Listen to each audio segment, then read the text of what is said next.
imprisonment and potential extradition of Julian Assange is the most naked and clear attempt to assassinate truth and critical thinking among journalists about British and US foreign policy and about the actions of the deep state and the intelligence services. It's really an attempt to enforce censorship by omission and the dictatorship of prevailing orthodoxy on the media. We know that all of the things which Julian Assange is being accused of could be applied to the editor of the New York Times, to the editor of The Guardian, to all of the main publications who have benefited massively from the 3 million US cables that were revealed by WikiLeaks. During World War I, Lloyd George, the Prime Minister of Britain, said to C.P. Scott, who was the editor of The Guardian at the time, if people knew the truth about the war, it wouldn't continue for a single day, and that's why they cannot know the truth. What Julian Assange and others like him are attempting to do are close the distance between the actions of decision makers and the people who supposedly those decision makers represent. He was attempting to increase direct participatory democracy, not only in this country but in the United States, by sacrificing his life to expose information that is really vital to all of us. Were it not for Julian Assange, we would not have known that the British government promised the US government that the Chilcot inquiry would in no way cause them discomfort. We would not have known that the Yemeni government were lying to their own citizens and saying the airstrikes that the US military were carrying out on Yemeni soil were in fact Yemeni airstrikes. We would not have known that the intelligence services in the United States were developing technology that could potentially allow them to hack into cars and assassinate people by forcing cars to crash.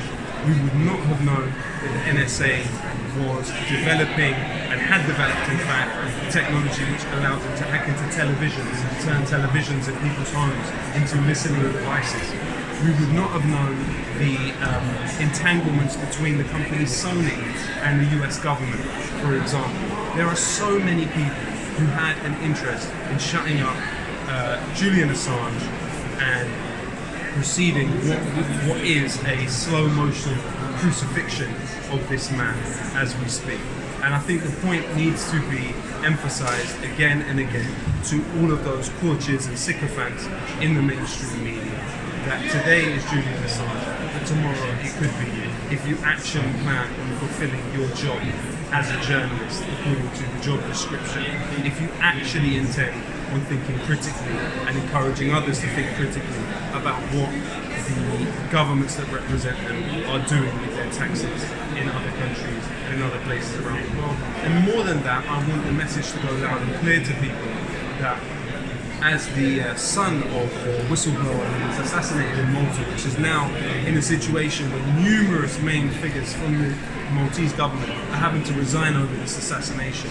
When he was asked what we can do to defend whistleblowers, and I know that Julian Assange is technically a hacker and not a whistleblower, he said, act on the information that they make available to us. Now the point that I want to make clear to everybody out there is that today the internet and our data are putty in the hands of corporations and governments. We are subject to hundreds of experiments every single day with every link that we click on the internet. There is no privacy afforded to us. Our information is being bidded upon by companies in order to better advertise things to us. The intelligence services, military intelligence in this country, the Ministry of Defence, have a whole unit, the 77th Brigade, with 1,500 British soldiers in it, working to psychologically manipulate you at this present time to believe that Jeremy Corbyn cannot be the next Prime Minister of this country. If the walls to our privacy do not exist, and if companies and the government have free reign and access to whatever they want about what we do, the metadata of our communications, where we go, what time we go. If they are able to algorithmatize our behavior in order to better persuade us to buy things, or in order to manipulate what we think about the world, then why should we respect the invisible digital rules that we have? If you have the know-how, hack their computers.